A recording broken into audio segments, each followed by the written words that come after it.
All right, welcome back to the Archives and the Mystery Man. This is episode 5, I think. Man, things are getting real here. Let's quickly see where we were at. I believe we are starting with chapter 9 today. So, Sophie and her friends have just realized that what is going to happen is that there is going to be a major epidemic, and the plans that Dr. Leroy left behind in the lost city of Atlantis to save the world are in fact the recipe for the antidote. Now, Dr. Leroy left these behind because a recipe was not something he could bring with him on the rescue pod when he left when Atlantis was sinking, so this needed to be left behind. So it is in a trunk, except for the fact that he remembered most of the ingredients. So this is another part of it that doesn't make a lot of sense, is that he has remembered most of the ingredients and written them in a journal that Sophie has decoded with the extremely hard code that we cracked last night. Now, that's not enough, because Sophie still needs to go down to Atlantis. I'm not entirely sure what she's going to get at this point. I think there is maybe one singular ingredient left that they don't remember, and I think that's what they're going down to get. But we are so lucky because Sophie's best friend Ella has got an uncle who runs a business that rents these deep sea pods that are the only thing that would possibly work to get these girls to go down to the bottom of the ocean. So Sophie has just received a text from Ella saying that her uncle is happy to let them rent a pod and go down to the bottom of the ocean to find this final ingredient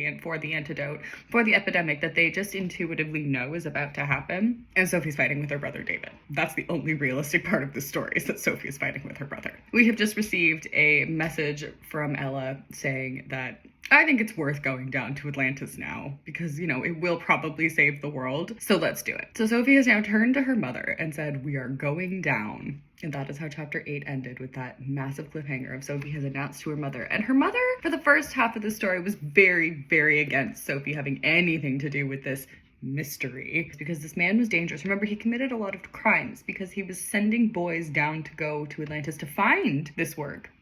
And they kept dying. And now Sophie was freaked out when she thought, oh my God, he wanted to do that to me. But now she's about to do it voluntarily. He's not done anything to convince her to do this because he has died. Sophie's mother has had a major change of attitude a couple chapters ago and decided that Sophie at 14 is absolutely mature and smart enough to decide for herself what mysteries she wants to pursue. They have been Sophie got a threatening phone call, and they were then robbed that evening by two men who managed to somehow outsmart the police and run away as the police apologetically washed after them and said, oh damn, well there they go, unfortunate. Sophie's notebook has gone missing, so Sophie doesn't have her notebook anymore, and this is a notebook that she wrote a lot of things in throughout the case, so she's lost all of that. But she still has Dr. Leroy's journal that detailed his woeful existence. That's where we've left off.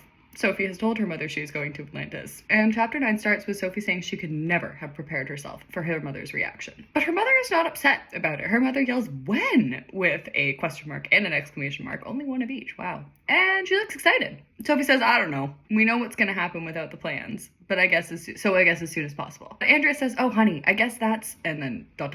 turns and leaves the room. Sophie sits down and needs to plan. But first she needs a date. So she calls Ella on her iPod. And Ella says, Ella here, what can I do for you? And Sophie says hi. And Ella is shocked that Sophie has called her. I guess Sophie doesn't make phone calls. We don't explain that in the slide. It just says, Sophie, you actually called me? Cool.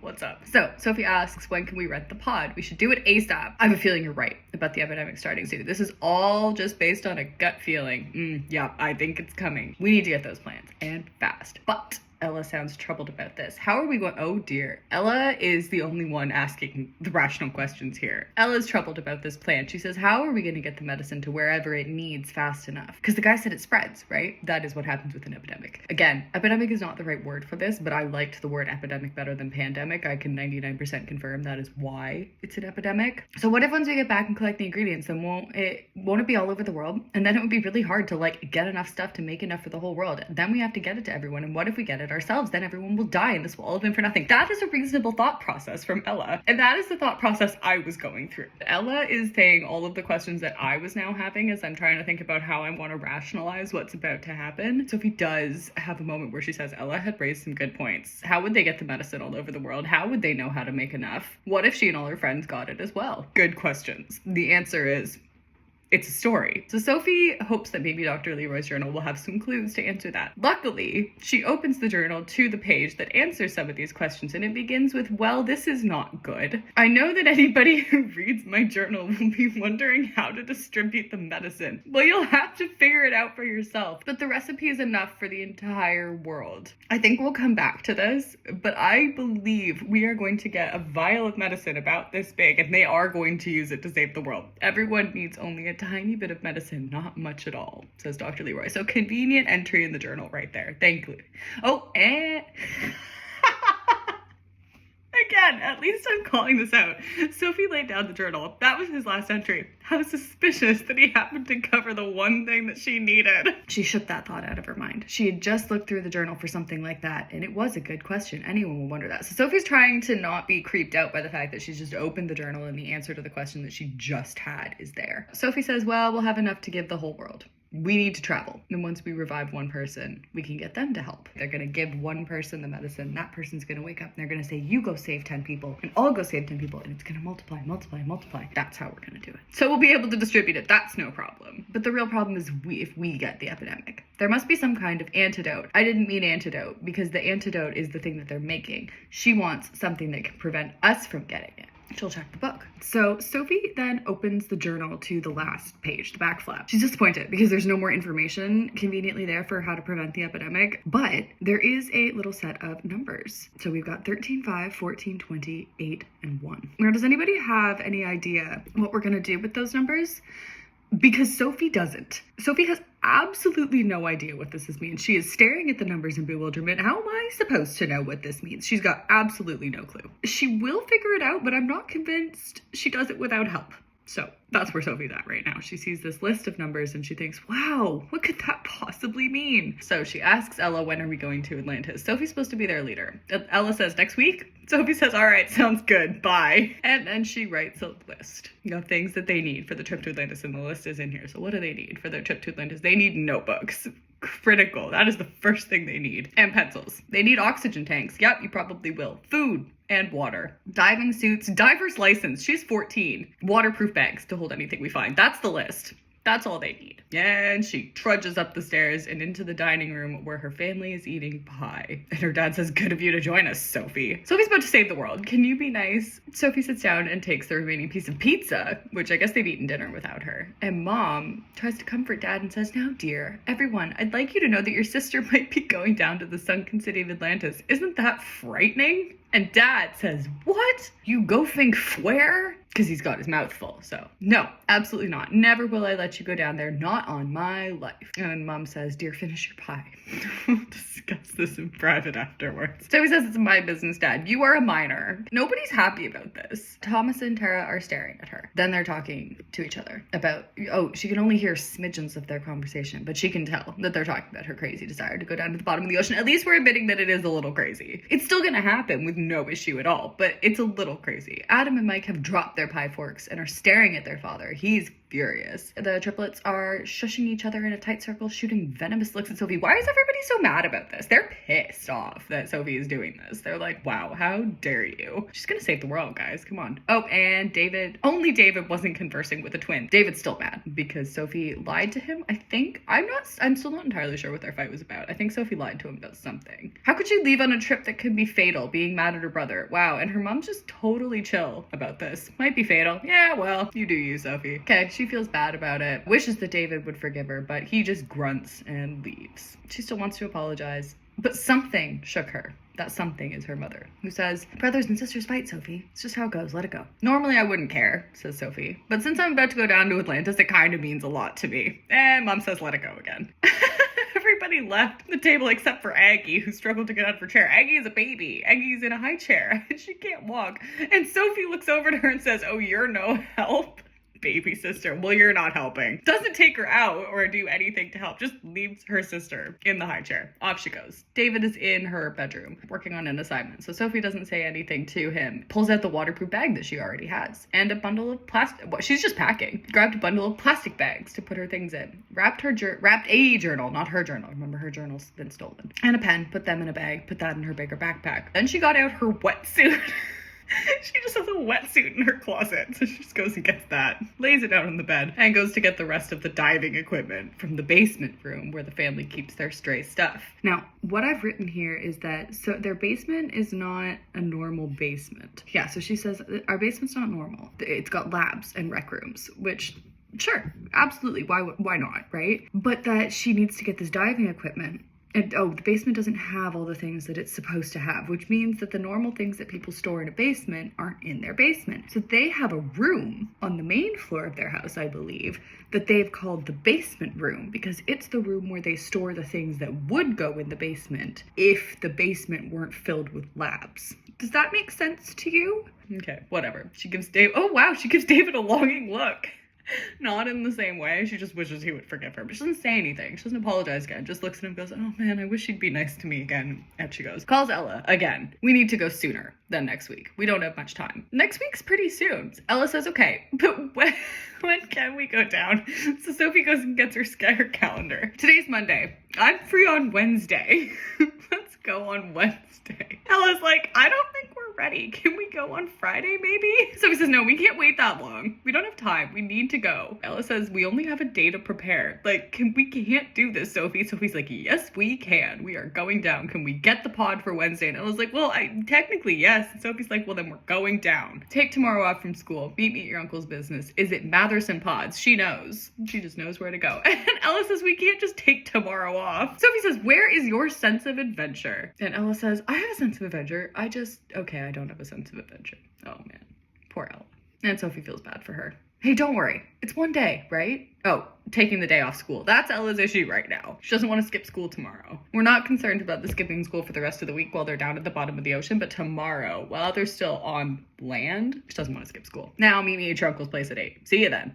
Bye. I am not going to school tomorrow, Sophie tells her parents. I have to prepare for the trip. We are leaving on Wednesday. Okay, there is a line in here, and I am pretty sure there's a reason, because this line makes absolutely no sense, and it just popped into my head that I am pretty sure I know why this line is in there. Because what happens is Sophie goes into her parents' room. She says, we are leaving for Atlantis on Wednesday. Her father says, yeah, whatever, and does not care. Sophie's mom says, you're leaving on Wednesday? And Sophie ignores her mother's comment and looks around the room and says, hey, what's that soccer ball doing here?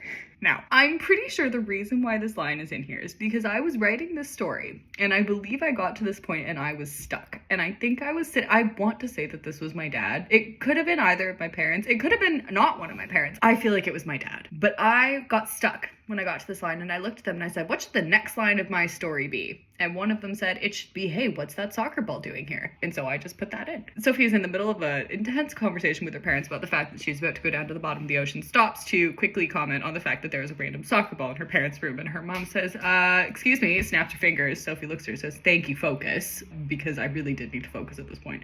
Wednesday? And Sophie says, yeah, we need to go down really soon. And mom says, Wednesday is really soon. It's Monday. Oh, and now mom is now starting to be unsure about this. She says, I don't think I can let you do this. And Sophie's like, well, I've taken days off school before. Mom's like, I don't really mean that part. I think it's pretty dangerous. You're only 14 years old. Okay, thank you. I know you're smart and you've been in some sticky situations, but this is dangerous. I know that, Mom, but this can be a matter of life and death. Your death. And Mom says, Sophie, you're 14. But Sophie says, and I have the brains and technology to do something like this. Oh, come on, Mom, you're ruining everything. Look, somebody has to do it. Why not me? Why you, though? Because it's all too suspicious for me. It shouldn't make sense, Soph. Again, this is now me trying to justify the fact that none of this does make sense. Why should it make sense? Well, it doesn't. I don't know if it ever does. Actually, I think maybe it does. Why on earth would that awful man ever ask you to do this for him? Okay. Sophie comes up with an answer for this. Mom, do you remember those robberies I solved? Why is Sophie solving cases that the police should be taking? Her mom is the police officer, but Sophie's the one solving the cases. Oh, and her name was in the paper. And so she thinks Dr. Leroy has seen her name in the paper and realized how good of a detective she is after she solved these robberies at, 12 years old or something. It all makes sense now. He thought I would be smart enough to do something like this. And Mom says, I know you're smart enough, but I'm not convinced that Atlantis is safe. And Sophie says, that's because it's not. Oh, Mom says, Sophie, please? Why would you want to go to the most dangerous place on earth? The most dangerous place on earth. Wow, that's pretty dramatic. To prove myself is what Sophie says. Oh, and that's enough for Mom. Mom says, okay. Sophie's like, wait, actually? Mom says, yeah, I don't think you should. I think it's a terrible idea. And I don't think it's worth it. And Sophie says, you don't know about the epidemic. And Mom's like, well, you can go. It's fine. If it's really this important to you, I think you should go for it and see what the results are. The results are you could die. It's cool. So I can take tomorrow off? This whole conversation has happened because Sophie wants to stay off school tomorrow. Mom says, yes, go. Get ready. And again, Sophie is confused about this. Why has my mom just changed her mind so quickly? At least this is the thing, is every time I do something that doesn't make any sense, Sophie wonders why too. She goes to say hi to David, tells him she's going to Atlantis on Wednesday, and David says, whatever. So Sophie continues packing, but then she finds a package on her windowsill. She shouldn't open it, but she grabs it, and her name is on it. She wants to open it, but then she remembers the two men. So she opens the package. I don't know why remembering them is what made her want to open the package, but she opens it, and guess what's inside the package? Her notebook is in the package. So somebody has returned the notebook that has been stolen. Nothing's missing from it, except on the first page, somebody has written, keep it safe. Well, it was kind of in her lab. Like, it wasn't in an unsafe place. Somebody stole it. It was impossible. Well, clearly not, Sophie. Who had returned her notebook? Who had gotten it from those men? And if no one had gotten it from them, why had they given it back? Had they looked through it all they needed and returned it because it was no longer of use to them? Or had someone who was on her side stolen it back and returned it to its rightful owner? Sophie doesn't care. Sophie goes out to the kitchen and finds Tara, the little asshole, drinking orange juice. It is 9 p.m. Sophie says, shouldn't you be in bed? Tara says, no. Tara was often bossy and very dramatic. We know that already. And Sophie says, it's past your bedtime. Sophie, this is not your business. Sophie is just so nosy. We thought Tara was the worst. I think Sophie might be the worst. I know, says Tara. Oh, one of the things that Sophie didn't like about Tara is that she always tried to act older than she was. Really? You're calling Tara out for trying to act older than she is? You are 14 and you are pretending that you are a police officer. Even though she's only 7. She acted like a teenager. Unfortunately, it normally made her look silly. I think you're looking pretty silly right now, Sophie. Sophie says, so why don't you head on up? Mentally kicking herself for coming into the kitchen, although she hadn't known she'd have to deal with Tara. I don't feel like it, says Tara. Sophie says, well, I'm going to bed. And so Tara says, okay, good night. Oh my God. There's about to be a morning scene and we are not saying what Sophie is wearing. We do say what Mum is wearing, but not Sophie. Oh, that's not true at all. That is so not true. It's right here. Tank top and jeans and a hoodie. No colors today though. Andrea comes in. It's the next morning. Asks Sophie if she's sure she wants to do this. Sophie says yes. Gets up, puts on her tank top, jeans, and hoodie. And everybody, let's have another little family update. Tara is not letting anybody hug and kiss her. Thomas is trying to fit his lunch bag into his backpack. Mike and Adam are arguing about homework. Alexis, Julia, and Natalie are comparing their nails, and David is tying his shoe. That's what the family's up to at the moment. Oh, and turns away from Sophie once he sees her. David is so mad. David is so not fine. Mom is hanging out, dressed in a pale blue suit, holding the baby. And Sophie bikes to the pod place. Ella is drinking coffee. Hello, says Ella's uncle. Call me Mike. Hi, Mike. Isn't her brother Mike? Why do we just have we just now have a second Mike. I can't come up with another name, so I've now introduced another Mike. So you want to rent a pod? Yes, please. Mike says, don't worry, I won't bite. Starts showing off pods to the girls. It's a nice one. Goes down really far. It's pretty comfortable. They're just at a store with these deep sea pods. She looks at the price tag. There's just a price tag on these pods. She says, I'm not sure about that. She'd never get enough money, especially not with her toonies. Oh, her parents keep forgetting to give them toonies. And she's saving her money right now. She's trying to buy that high-tech microscope, remember? Are you worried about the cost? Mike asks, and Sophie says yes, and he laughs. He says, don't worry, I can spot you. Helpful. Yes, this guy understands. She says, are you serious? I'm Ella's uncle, remember? She could pay me back. We could have just stopped it at I'm her uncle. I can help out. The world is about to end. Ella can pay me back. It's cool. Oh, I can pay too. Not much, but some. No worries, kid. I've got it. Sophie looks at this pod, says, well, it is nice. Large and shiny blue. Door is stiff and new. And inside there are control panels and seats and a radio and headphones. Sophie sits in the captain's chair because it's comfortable. And so they get that. Don't check anything else out. So they get a pod. An hour later, Sophie and Ella are in the park with yogurt parfaits, people watching. Then Ella asks, so your mom said yes, huh? And I have used the wrong your. Yeah, but I didn't think she was going to. She acted like she really didn't want me to. And then Ella says your mom is awesome. But Ella's going to go too. So clearly Ella's mom is awesome enough to let her go as well. But Sophie's mom is awesome. Sophie said, she used to be so happy-go-lucky that after I started this mystery, she changed. That is very untrue. Because at the start of the story, Sophie's going on about how her mom is super, super unhappy and covers it up by being happy-go-lucky. It's not this mystery that changed things. Mom was always like that. They're silent. Ella finally says, do you think we can do it? Sophie says we have to. We don't really have a choice. That night, Sophie's at dinner, eats her chicken, drinks her milk, goes up to her room, and Mom comes in and asks her why she's doing this.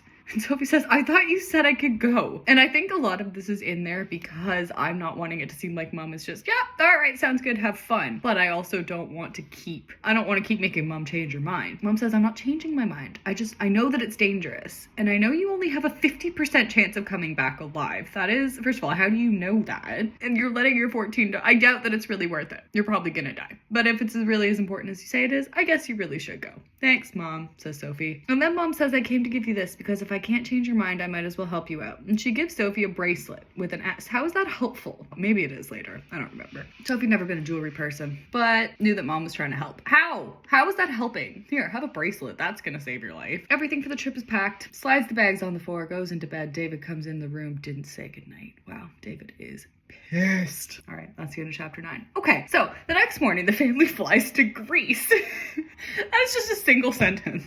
Because Atlantis is rumored to be in the Mediterranean Sea, apparently. I think that was a Google search that I did. And I thought, oh, Mediterranean Sea? Well, off to Greece they go then. The entire family flew. All of them go. All 10 children. Which is a big deal. That is a pretty big deal. Sophie had studied the map. Remember that super helpful map. Knows pretty well where they're going. Yeah, Sophie's got this. Entire family came down to the docks. Oh, Mike's flying over with the pod. So he's flying this massive deep sea submarine over to Greece. So the previous day, the gang had decided who's going. So they've elected the people that are going down to Atlantis. So Sophie was, obviously, as was Ella. Then they're bringing Jen, never mentioned before, and Samantha. So Jen is a navigator, and Samantha is a friendly girl who liked to write things down. That's their team. So they go down to the docks. Mike is standing beside his pod, proudly ready for departure. Sophie spotted Ella, and the other two girls get there, but they're a long way from leaving. They prepare everything. They checked every bag, tested every radio. They took the pod out for a test run, and now they're ready. Do they know how to drive this thing? No,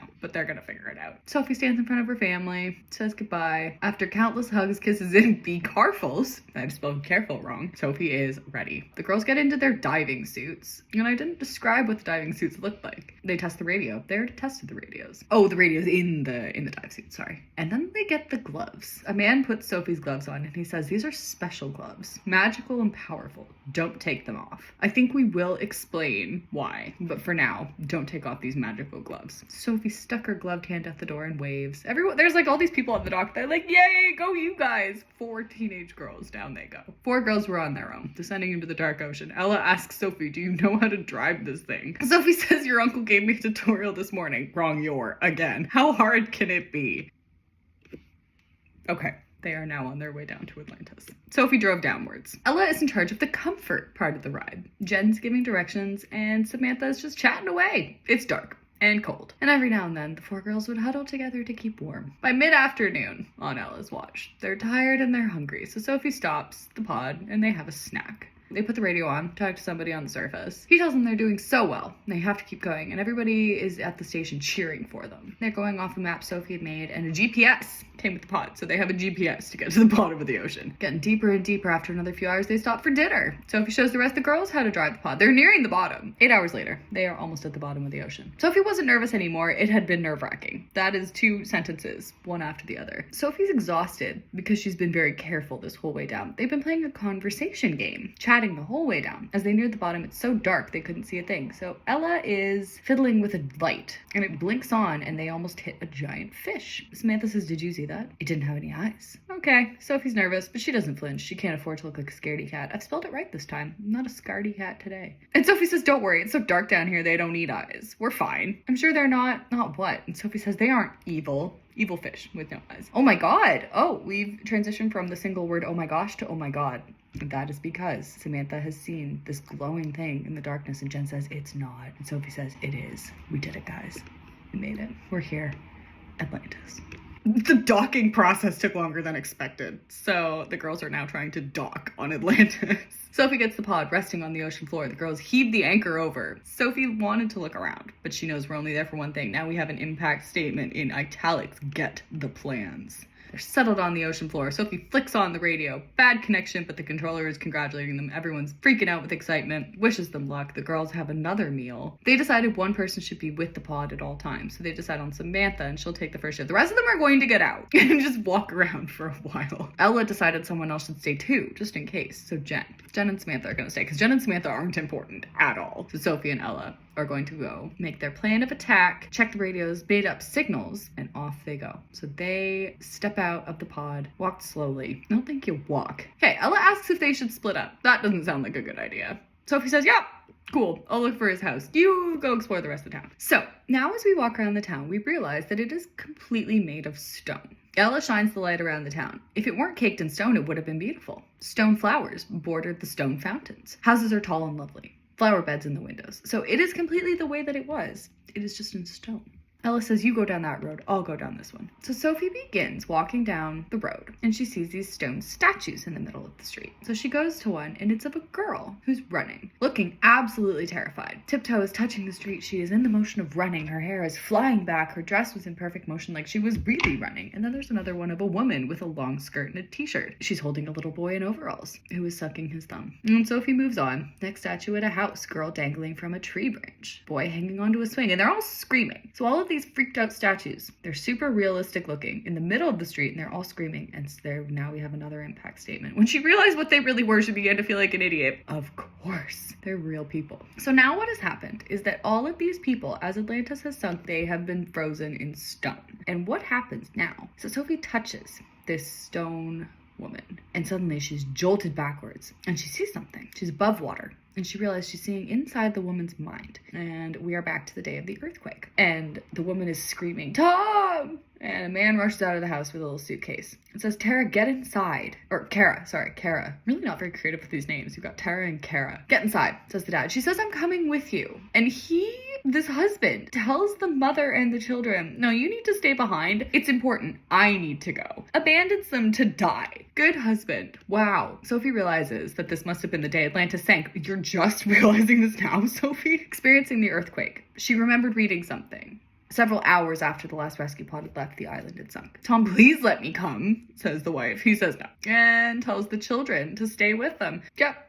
Bye. See you never. So people are waving goodbye. People are boarding the pods. Sophie's looking around. She sees all the chaos because she's reliving this through this woman's memory, right? And she sees Dr. Leroy running towards the pod with his notebook. He's bumped and he drops the notebook. So he turns back to grab it and he runs towards the pod again. And Sophie sees him kind of fall and his foot dips into the water. But it's fine. He just jumps back in. And Kara, this woman whose mind she's in, goes, that's odd. The husband says, what? She said, he's not supposed to live. So this water, he dipped his foot into the water. The water is supposed to freeze you in time and you turn into a statue. So what's happened is all of Atlantis has been frozen in time because it's sunk underneath this water. And it's true, you know, if you touch the waters, you'll be frozen in stone. You can be unfrozen, but it takes a human's touch. And if you're in the water when you're unfrozen, you die instantly. So all of these people are still alive, technically, they're just frozen. And if Sophie were to touch them, I believe this is the gloves. This is the reason for the gloves. I'm not sure if we explain that, but the gloves are there to stop these girls from being frozen in stone. Because if they're covered, it's their skin. You know, Dr. Leroy probably, it was just his shoe that got touched. So that's why he's fine. But we're setting up that he is magical. This is now, he is supernatural. Something's up with Dr. Leroy. Right, so if Sophie were to take her glove off, first of all, she can't unfreeze anybody underneath because it takes a human's touch. But if another human, if you're underwater when you're unfrozen, you die. But if a human were to try and touch you underwater, they'd have to take off this glove because Sophie's just touched her and not unfrozen her. So if she touched her with her skin, she would unfreeze this woman and this woman would die. But if Sophie's hand touched the water, Sophie would turn into stone. So I don't really know how that's intended to work, but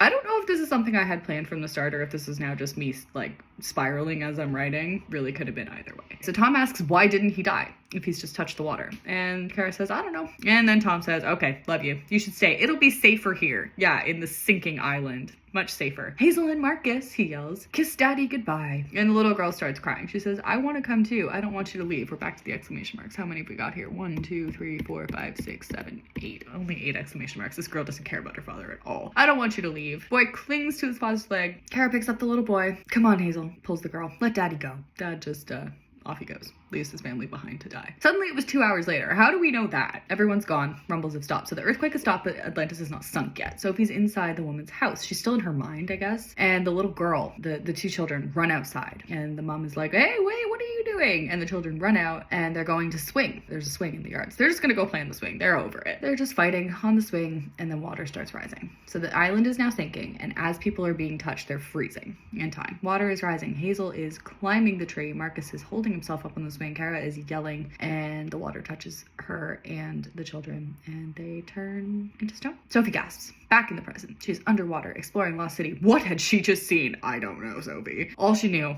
was that people were frozen by the water. That whole scene is just because we needed to understand that the water is freezing people. So nobody has died. They're just frozen. Sophie. And urgent voice. That's another typo. It's supposed to be an urgent voice came over the radio. And Ella? Oh my God. Sophie, are you okay? Sophie's like, yeah, I'm fine. They're like, we've been trying to get in touch with you for 20 minutes. We were just about to, I don't know. They were just about to freak out, but they don't know what that would actually have looked like. Hang on a second. And Ella talks to the rest of the girls, like, guys, Sophie's fine. Where have you been? I've sucked into this woman's memories from the day she turned to stone, and I saw Leroy. No way, says Ella. Yes, he dropped his journal on the way to the pods. Oh, he didn't. He didn't get the journal back. So Sophie runs over to where she'd seen Leroy drop his journal, and the journal's still there. So she picks it up, does a 360 rotation. There is only one house in her view, and maybe it was his. Of course it's his. It wouldn't be convenient if it wasn't.